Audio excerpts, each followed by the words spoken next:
Bismillahirrahmanirrahim. Assalamualaikum warahmatullahi wabarakatuh. Alhamdulillah, Bapak Ibu Saudara sekalian, pagi hari ini kita masuk hari ke-23 ya, bulan Ramadan. Mudah-mudahan ibadah kita semua diterima oleh Allah. Maaf, pagi ini artikel agak terlambat karena cukup lama berpikir ya, merenungkan situasi yang melanda kita sekarang ini. Begitu banyak informasi yang beredar ya, berita-berita yang kadang-kala membuat sesak nafas kita ya. Hari-hari ini kita didera dengan berita tentang kenaikan iuran BPJS, tentang apalagi ya, masih isu tenaga kerja Cina dan juga Perpu Corona di DPR, dan juga isu masalah-masalah ya, tentu juga masalah corona ini sendiri kan yang belum jelas gitu ya, kapan akan berakhir. Sementara sekarang ini angka yang terinfeksi katanya tambah meningkat. Ya kita hanya bisa berdoa, dan begitu banyak saudara-saudara kita yang telah berbuat baik kepada sesama, memberikan bantuan, juga memberikan saran-saran ya kepada pemerintah bagaimana baiknya mengatasi masalah ini. Mudah-mudahan semuanya di bulan Ramadan ini kegiatan yang baik, amal yang baik itu mendapatkan pahala dari Allah SWT. Nah, rahimakumullah, dari pesantren At-Taqwa Depok yang hening sekarang ini gitu ya, kita pagi-pagi mendengarkan suara-suara burung berkicau ya, dan saya merasakan sehari-hari sekarang ini kan, karena kadang-kadang pagi dan sore itu menyirami tanaman gitu ya, bunga-bunga, tanaman-tanaman buah.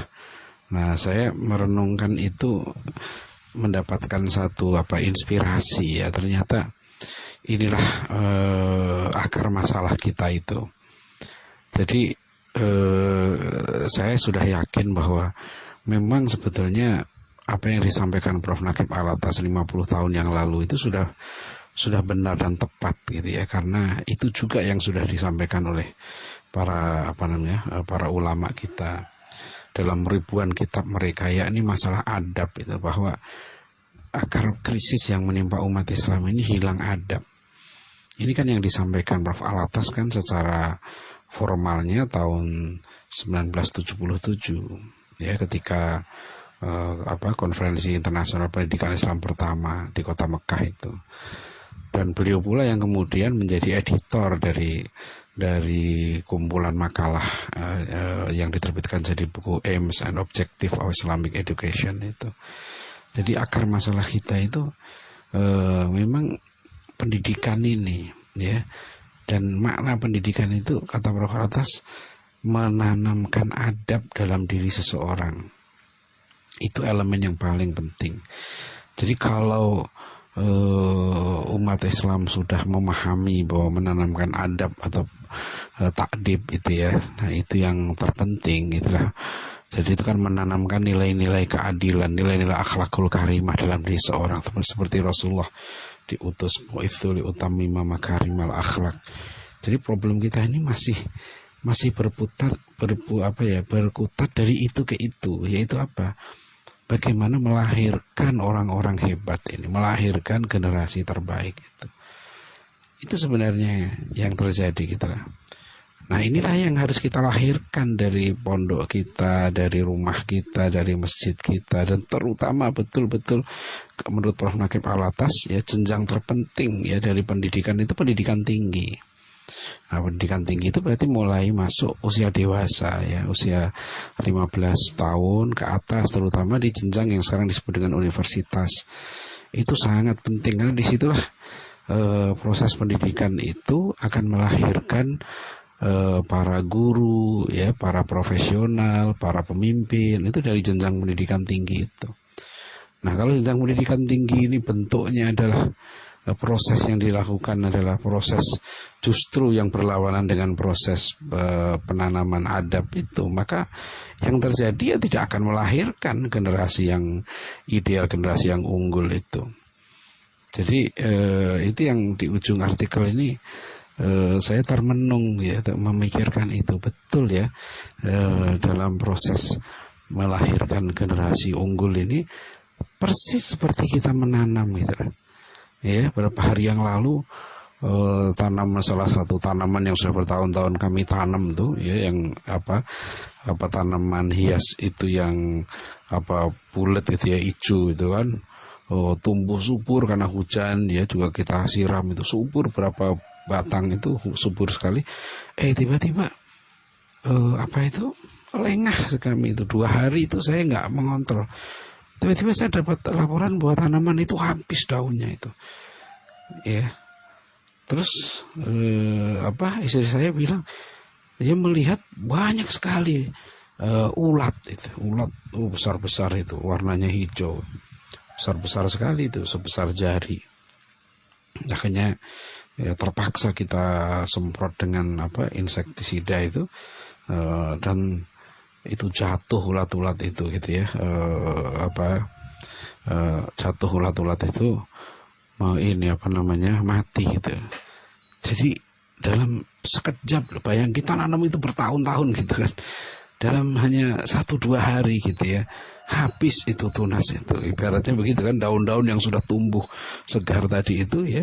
Jadi sekarang ini saya jadi memperhatikan betul ya, nanam jambu mede, nanam rambutan, nanam durian gitu kan, itu tiap hari kita siram itu sambil kita lihat itu, memang kita kok tiba-tiba misalnya saya nanam sukun gitu loh, kok daunnya berlubang gitu ya.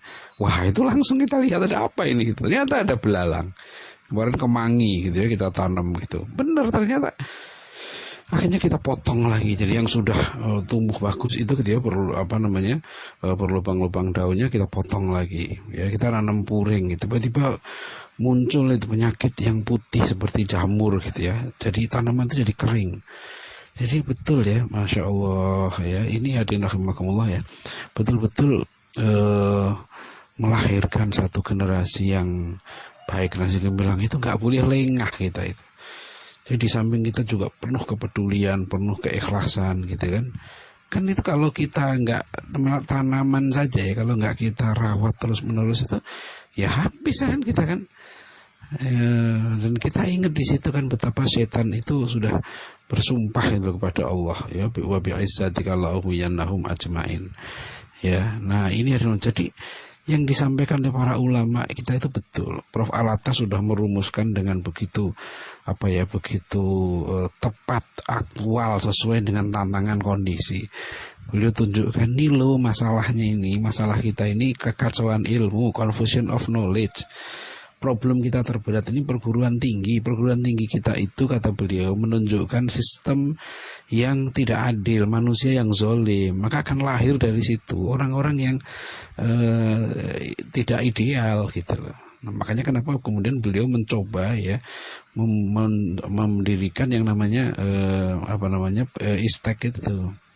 Nah nanti kisah ini bisa dibaca dalam disertasi Dr. Muhammad Ardiansah yang insya Allah beberapa hari lagi sudah selesai cetaknya itu ya.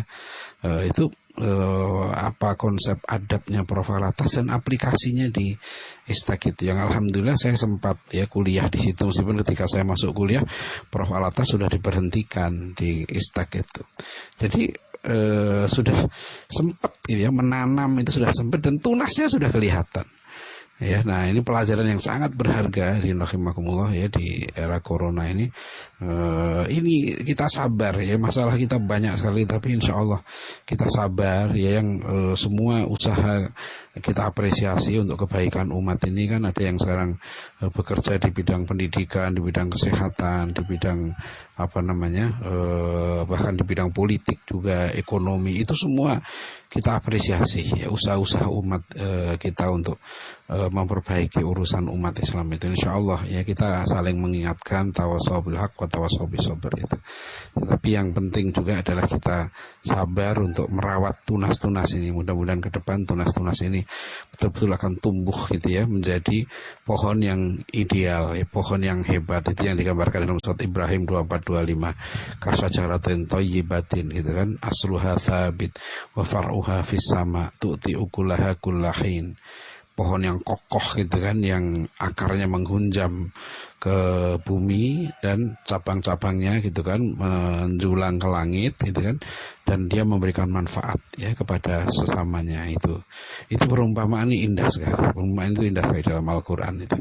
Mudah-mudahan rahimakumullah ya, kita tetap berada di jalan Allah yang lurus ya, untuk di Shiratal Mustaqim ini ya, untuk menapaki jalan kebenaran ini ya. Silahkan dibaca artikelnya. Ini saya mengulang-ulang karena ada hal-hal yang penting untuk kita temukan ya. Terima kasih. Assalamualaikum warahmatullahi wabarakatuh.